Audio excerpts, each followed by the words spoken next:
Opinion poll में कांग्रेस को बड़ा फायदा, करीब 35 सीटें मिलने का अनुमान। बीजेपी को 33, आम आदमी पार्टी और अन्य को मिल सकती है एक एक सीट। जी उत्तर प्रदेश उत्तराखंड पर सबसे बड़ा ओपिनियन पोल, 22 से 24 सीटों के साथ गढ़वाल में बीजेपी नंबर 1, कुमाऊं में 18 से 20 सीटों के साथ कांग्रेस आगे। जी उत्तर प्रदेश उत्तराखंड के ओपिनियन पोल में 41% के साथ सीएम के तौर पर हरीश रावत उत्तराखंड में पहली पसंद, पुष्कर सिंह धामी को सिर्फ 27% लोगों का साथ। दिल्ली में बीजेपी कोर ग्रुप की बैठक, यूपी में बाकी बचे 231 उम्मीदवारों के नामों पर चर्चा। दिल्ली में 5 राज्यों के विधानसभा चुनाव को लेकर बीजेपी मुख्यालय पर बैठक, कोरोना से रिकवरी के बाद मीटिंग में शामिल हुए JP Nadda. BJP core group की बैठक में शामिल हुए गृह मंत्री अमित शाह, यूपी, उत्तराखंड और पंजाब में उम्मीदवारों को लेकर मंथन।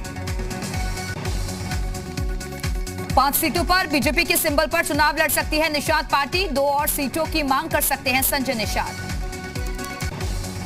गाजियाबाद से सीएम योगी का गुंडों और माफियाओं को सख्त संदेश, कहा जनता का आशीर्वाद रहेगा तो आगे भी कसेंगे नकेल। सीएम योगी ने एसपी उम्मीदवारों पर उठाए सवाल, समाजवादी पार्टी ने पेशेवर अपराधी और गुंडों को दिया टिकट, दंगाइयों को बनाया प्रत्याशी। लखनऊ में बीजेपी को सत्ता से हटाने के लिए अखिलेश यादव ने लिया अन्न संकल्प, हाथ में गेहूं और चावल लेकर किसानों के साथ खाई कसम। अखिलेश ने कहा किसानों को सिंचाई के लिए देंगे मुफ्त बिजली, गन्ना किसानों को 15 दिनों में किया जाएगा भुगतान। अखिलेश ने कहा समाजवादी पार्टी के घोषणा पत्र में किसानों के हित को करेंगे शामिल, किसानों को भुगतान के लिए बनाएंगे अलग फंड। अखिलेश ने कहा केंद्र और राज्य सरकार के अन्याय के खिलाफ लड़े किसान, मजबूर होकर वापस लेने पड़े तीनों कृषि कानून। अखिलेश ने कहा आंदोलनकारी किसानों को आतंकी कहा गया, उनके ऊपर झूठे मुकदमे दर्ज किए गए। अखिलेश के अन्न संकल्प पर योगी का तंज, ट्वीट कर लिखा किसानों के हितैषी होने का स्वांग रच रहे अखिलेश, ये तो सिर्फ जिन्ना प्रेमी है। सपा के अन्न संकल्प पर बीजेपी का तंज, स्वतंत्र देव सिंह बोले हाथ में गन लेकर घूमने वाले आज कर रहे हैं किसान हितैषी होने का ढोंग। यूपी सरकार के मंत्री सुरेश खन्ना का अखिलेश के अन्न संकल्प पर तंज, कहा किसानों के हित की बात करने वाली एसपी जब सत्ता में थी तब इनके पास किसानों के लिए कहां फुर्सत थी। जी मीडिया से बोले यूपी सरकार में मंत्री ब्रजेश पाठक, अयोध्या में राम मंदिर बन रहा है, काशी में विश्वनाथ का धाम बना, अब मथुरा की तैयारी है। ब्रजेश पाठक ने कहा यूपी का ब्राह्मण हमारे साथ है, ब्राह्मणों का घर बीजेपी है, एसपी और बीएसपी के साथ ब्राह्मण लोग नहीं जा रहे। यूपी में एसपी आरएलडी गठबंधन के 2 और नामों का ऐलान, छपरोली से आरएलडी उम्मीदवार वीरपाल राठी को मिला टिकट, बड़ौद से जयवीर सिंह तोमर होंगे उम्मीदवार। चुनाव आयोग की कार्रवाई से तिलमिलाए अखिलेश यादव, कहा निर्वाचन न्याय को सुनिश्चित करना चुनाव आयोग का परम धर्म। चुनाव आयोग को उसका धर्म बता रहे हैं अखिलेश यादव, कहा कुछ दिनों के मुख्यमंत्री कोरोना दिशा निर्देशों का मजाक उड़ा रहे। चंद्रशेखर के बयान पर अखिलेश यादव का जवाब, कहा भाई बनकर मदद कर सकते हैं चंद्रशेखर, हमने दिया था 2 सीट का ऑफर। यूपी चुनाव के लिए एआईएमआईएम की दूसरी लिस्ट जारी, 8 उम्मीदवारों के नाम का किया ऐलान, 7 मुस्लिम और 1 हिंदू प्रत्याशी को दिया गया टिकट। यूपी चुनाव को लेकर असदुद्दीन ओवैसी का ऐलान, कहा हम बिना डरे यूपी चुनाव में प्रत्याशी उतारेंगे, 100 सीटों पर चुनाव लड़ेंगे। ओवैसी ने कहा कोरोना प्रोटोकॉल को देखते हुए वर्चुअल रैलियां करेंगे, हमने 60 से ज्यादा रैली की। बीजेपी की मदद करने के आरोपों पर भड़के ओवैसी, कहा ऐसा इल्जाम लगाना हमें कोई फर्क नहीं पड़ेगा, 2014-2017 में हम नहीं लड़े तो बीजेपी कैसे जीती। वाराणसी के बीजेपी कार्यकर्ताओं से संवाद करेंगे प्रधानमंत्री मोदी, 18 जनवरी को पीएम मोदी वर्चुअली कार्यकर्ताओं को करेंगे संबोधित। गृह मंत्री अमित शाह 23 जनवरी के बाद पूरे उत्तर प्रदेश का करेंगे दौरा, चुनाव आयोग के निर्देशों के मुताबिक इंडोर रैलियों के जरिए कर सकते हैं चुनाव प्रचार। कोरोना प्रोटोकॉल और चुनाव आयोग के निर्देशों का पालन करते हुए पूरे यूपी का दौरा करेंगे अमित शाह, खुद फ्रंट पर रहकर यूपी में बीजेपी की जीत की रणनीति बनाएंगे शाह। डिप्टी सीएम केशव प्रसाद मौर्य का एसपी गठबंधन पर निशाना, कहा बीजेपी प्रत्याशियों की पहली सूची देखकर घबराई एसपी, 2017 के आंकड़े को भी नहीं छू पाएगी एसपी। मुजफ्फरनगर में नरेश टिकैत से मिले केंद्रीय मंत्री संजीव बालियान, किसान नेता राजू अहलावत के साथ सिसोली में की मुलाकात। संजीव बालियान ने नरेश टिकैत के साथ मुलाकात को बताया शिष्टाचार भेंट, बीकेयू के राष्ट्रीय अध्यक्ष हैं नरेश टिकैत। एसपी आरएलडी गठबंधन को समर्थन का किया था ऐलान। एसपी और आरएलडी गठबंधन को समर्थन पर नरेश टिकैत का यू टर्न, कहा चुनाव में किसी का भी समर्थन नहीं कर रही बीकेयू। गठबंधन को समर्थन के बयान को बताया अपनी गलती। किसान नेता राकेश टिकैत का बयान, कहा हमारा किसी पार्टी को समर्थन नहीं, हिंदू मुस्लिम और जिन्ना चुनावी प्रवास पर हैं। रीता बहुगुणा जोशी ने बीजेपी शीर्ष नेतृत्व को भेजा पत्र, बेटे को लखनऊ कैंट से चुनाव लड़ाने की मांग। परिवारवाद से बचने के लिए ले सकती हैं राजनीति से संन्यास। समाजवादी पार्टी की मान्यता रद्द कराने के लिए सुप्रीम कोर्ट में याचिका। बीजेपी नेता अश्विनी उपाध्याय ने याचिका में नाहिद हसन को टिकट देने का किया जिक्र। दल बदलुओं पर केंद्रीय मंत्री मुख्तार अब्बास नकवी का निशाना, कहा 5 साल तक सत्ता का आनंद लिया, अब इमोशनल अत्याचार कर रहे हैं, वोटों की जागीरदारी नहीं चलेगी। महाराजगंज सदर विधायक जयमंगल कन्नौजिया पर कोविड नियमों के उल्लंघन का मुकदमा दर्ज। कोविड रिपोर्ट पॉजिटिव आने के बाद कर रहे थे जनसंपर्क। अमरोहा के हसनपुर बीजेपी प्रत्याशी ने आचार संहिता का किया उल्लंघन। महेंद्र खड़कवंशी के खिलाफ दर्ज किया गया मुकदमा। भीम आर्मी चीफ चंद्रशेखर का अखिलेश पर निशाना, कहा विरासत से तय नहीं होंगे सियासत के फैसले, ये तो उड़ान तय करेगी आसमान किसका है। लखीमपुर खीरी हिंसा में मृतक पत्रकार रमन कश्यप के भाई पवन कश्यप कांग्रेस में शामिल। यूपी कांग्रेस अध्यक्ष अजय कुमार लल्लू ने दिलाई पार्टी की सदस्यता। एनसीपी नेता नवाब मलिक का सीएम योगी पर निशाना, कहा जब दल की स्थिति नाजुक होती है तो सुरक्षित सीट ढूंढ ली जाती है, ये दिखाता है बीजेपी कमजोर है। शिवसेना नेता संजय राउत ने कहा यूपी में अखिलेश यादव से लोगों को उम्मीदें, जिंदा लोग बीजेपी को नहीं देंगे वोट। मुजफ्फरनगर में बीजेपी विधायक उमेश मलिक के खिलाफ केस दर्ज। चुनाव आचार संहिता के उल्लंघन का आरोप, रोक के बावजूद भी समर्थकों के साथ निकाला रोड शो। गोवर्धन से बीजेपी प्रत्याशी मेघश्याम ने किया आचार संहिता का उल्लंघन, पुलिस ने दर्ज किया केस। सैकड़ों कार्यकर्ताओं के साथ किया था प्रचार। मेरठ की सिवाल खास सीट के भाजपा प्रत्याशी मनिंदर पाल सिंह का विरोध, भाजपा के क्षेत्रीय कार्यालय पर कार्यकर्ताओं का जमकर हंगामा और नारेबाजी। प्रयागराज में मंत्री नंदी ने जनता को लुभाने का नायाब तरीका अपनाया, अपने विधानसभा क्षेत्र में कचौड़ी छानते हुए आए नजर। यूपी में थीम सॉन्ग के जरिए चुनाव प्रचार का जोर, बड़े दलों ने जारी किए चुनावी सॉन्ग।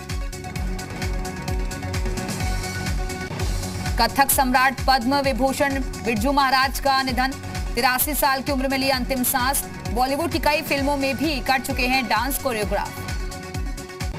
बिरजू महाराज को पीएम मोदी ने दी श्रद्धांजलि, ट्वीट कर लिखा उनका जाना अपूर्णीय कला जगत के लिए अपूर्णीय क्षति।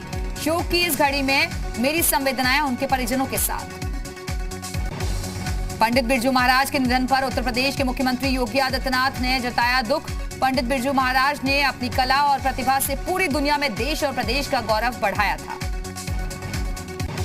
गाजियाबाद में सीएम योगी ने किया वैक्सीनेशन सेंटर का निरीक्षण, कहा यूपी में 94% लोगों को लगी वैक्सीन की पहली डोज। लखनऊ में सीएम योगी ने टीम 9 के साथ की समीक्षा बैठक, स्वास्थ्य व्यवस्थाओं को लेकर जरूरी दिशा निर्देश किए जारी। जालौन में कोरोना वैक्सीनेशन के लिए अनोखी मुहिम, एसडीएम के साथ ग्राम प्रधानों और शिक्षकों ने ढोल नगाड़े बजाकर लोगों को किया जागरूक।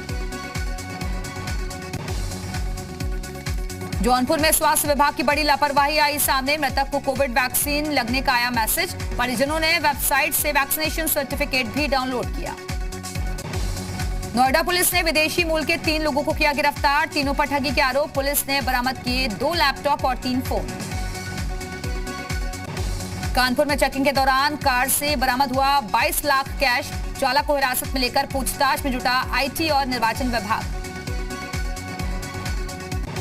देवरिया में पुलिस और आबकारी विभाग ने अवैध शराब के खिलाफ चलाया अभियान, करीब 12 लीटर शराब बरामद कर 82 अभियुक्तों को भेजा जेल। लखीमपुर पुलिस ने 10,000 के इनामी अयूब को किया गिरफ्तार, बदमाश अयूब से तमंचा और कारतूस बरामद। जालौन में एसओजी और सर्विलांस टीम की बदमाशों से मुठभेड़ में हिस्ट्री शीटर समेत 3 बदमाश गिरफ्तार, तमंचा और कारतूस बरामद। गोरखपुर पुलिस और स्वाट टीम ने 25,000 के नामी गौ तस्कर को गोपालगंज से किया गिरफ्तार, पीआरवी टीम पर हमले के मामले में चल रहा था फरार। हमीरपुर में अवैध असलहा फैक्ट्री का भंडाफोड़, 2 दर्जन से ज्यादा असलहे और भारी मात्रा में उपकरण बरामद, 2 अभियुक्तों को भी किया गया गिरफ्तार। फतेहपुर पुलिस ने अवैध असलहा फैक्ट्री का किया भंडाफोड़, कई तमंचे और भारी मात्रा में उपकरण बरामद, 3 अभियुक्तों को भी किया गया गिरफ्तार। यूपीएससी में 2 साल और उम्र की छूट देने की मांग, कोरोना का हवाला देते हुए अभ्यर्थियों ने की मांग, नो अटेम्प्ट नो वोट का बैनर लेकर किया प्रदर्शन। 23 जनवरी को उन्नाव में 37 केंद्रों पर होगी टीईटी की परीक्षा, जिले के अधिकारियों ने सभी परीक्षा केंद्रों पर सीसीटीवी लगाने के निर्देश दिए। सीतापुर में ट्रक ने टेम्पो में मारी टक्कर, हादसे में टेम्पो सवार 8 लोग जख्मी, मौके से गुजर रहे मंत्री जितिन प्रसाद ने घायलों का जाना हाल। रायबरेली में सवारी से हुई मामूली कहासुनी पर बस कंडक्टर ने पुलिस को दी लूट की सूचना, मौके पर पहुंची पुलिस ने पकड़ा कंडक्टर का झूठ। वीरांगना लक्ष्मीबाई रेलवे स्टेशन पर लगी ऑटोमेटिक टिकट वेंडिंग मशीनें हुई खराब, मशीनें खराब होने से लोगों को हो रही है भारी परेशानी। ललितपुर में कुएं में गिरे गौवंश का किया गया सफल रेस्क्यू, गौ सेवकों ने कड़ी मशक्कत कर बचाई गौवंश की जान। प्रयागराज में पौष पूर्णिमा पर संगम तट पर उमड़ा आस्था का सैलाब, श्रद्धालुओं ने गंगा में लगाई डुबकी। पौष पूर्णिमा पर सरयू में लाखों लोगों ने लगाई आस्था की डुबकी, गोंडा के पस्का में मेले का किया गया आयोजन। हमीरपुर में चुनाव की तैयारियों में जुटा जिला प्रशासन, कलेक्ट्रेट में ईवीएम और वीवीपैट मशीनों की जांच के बाद बूथ अलॉटमेंट किया गया। सहारनपुर में 21 जनवरी से शुरू होगी नामांकन की प्रक्रिया, जिला प्रशासन ने नामांकन को लेकर सभी तैयारियां पूरी की। बिजनौर में निर्वाचन कर्मियों को दी गई ट्रेनिंग, डीएम ने खुद दी शांतिपूर्ण और निष्पक्ष चुनाव संपन्न कराने की ट्रेनिंग। अयोध्या में चुनाव के मद्देनजर संवेदनशील इलाके में पुलिस ने किया पैदल मार्च, व्यवस्था परखने सड़क पर उतरे एसएसपी शैलेश पांडे। सीतापुर में डीएम और एसपी ने किया नामांकन स्थल का निरीक्षण, सदर तहसील परिसर में बनाया गया है नामांकन कक्ष। काशी में चुनाव के मद्देनजर पुलिस का फ्लैग मार्च, पुलिस उपायुक्त सुभाष दुबे के नेतृत्व में शहर में किया गया फ्लैग मार्च। उत्तराखंड महिला कांग्रेस के अध्यक्ष बीजेपी में शामिल, सीएम धामी की मौजूदगी में सरिता आर्य ने ली सदस्यता। उत्तराखंड के पूर्व सीएम डॉक्टर रमेश पोखरियाल निशंक का हरक सिंह रावत पर बड़ा बयान, बोले किसी के जाने से कोई फर्क नहीं पड़ता, बीजेपी का कोई विधायक कहीं नहीं जा रहा। उत्तराखंड के सीएम धामी का हरक सिंह रावत पर निशाना, कहा एक परिवार से एक ही व्यक्ति को दिया जाएगा टिकट, हरक जी को अनुभव है, वो खुद तय करें उनको क्या करना है। हरक सिंह रावत पर बोले हरीश रावत, हरक सिंह पर पार्टी ने अब तक मुझसे पूछा नहीं है, पार्टी राज्य में परिणाम को देखते हुए फैसला करेगी। उत्तराखंड बीजेपी से निकाले जाने पर भावुक हुए हरक सिंह रावत, कैमरे के सामने फुट फुट कर रोए। बीजेपी से बर्खास्त होने के बाद हरक सिंह रावत का बयान, कहा जिस दिन मुंह खोलूंगा सियासत में विस्फोट होगा, मुझसे बिना बात किए पार्टी से निकाला।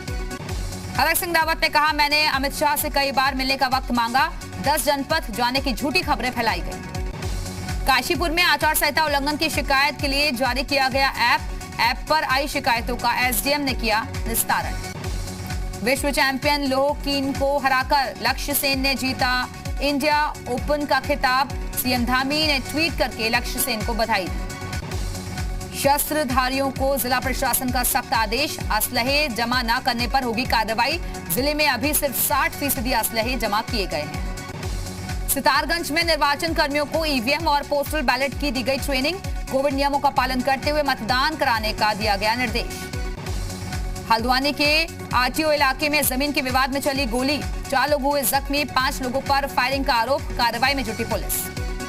वर्ल्ड इकोनॉमिक फोरम को पीएम मोदी ने किया संबोधित, कहा भारत में निवेश का सबसे अच्छा वक्त 6 महीनों में 10,000 से ज्यादा स्टार्टअप हुए रजिस्टर। पंजाब में बदली मतदान की तारीख, अब 20 फरवरी को होगा मतदान, मीटिंग के बाद चुनाव आयोग का फैसला। रविदास जयंती के कारण पंजाब में बदली मतदान की तारीख, सभी राजनीतिक दलों ने चुनाव आयोग को लिखा था पत्र। पंजाब चुनाव को लेकर दिल्ली के सीएम अरविंद केजरीवाल का ऐलान, मंगलवार को सीएम चेहरे का आप करेगी ऐलान। देश में पाकिस्तानी साजिश को लेकर बड़ा खुलासा, सूत्रों के मुताबिक पंजाब में आतंकी गतिविधियों को तेज करने की कोशिश में आईएसआई। पंजाब में टिफिन बम, आरडीएक्स और ग्रेनेड की पाकिस्तान से सप्लाई, पकड़े गए आतंकियों से पूछताछ कर रही हैं एजेंसियां। गाजीपुर में मिले विस्फोटक की पंजाब एंगल से भी जांच। नॉर्थ कोरिया ने एक महीने में चौथी बार किया बैलिस्टिक मिसाइल का सफल परीक्षण, समुद्र में दागी बैलिस्टिक मिसाइल। स्पेन ने कोरोना को माना मामूली फ्लू, मास्क पहनने की पाबंदी हटाई, वैक्सीन लगाना भी जरूरी नहीं। यूएई के अबू धाबी एयरपोर्ट के पास ड्रोन हमले में 2 भारतीयों की मौत, तेल ले जा रहे वाहन पर किया गया हमला। अबू धाबी में ड्रोन हमले के चलते एयरपोर्ट तक पहुंची आग, यमन के हूती विद्रोहियों ने ली जिम्मेदारी।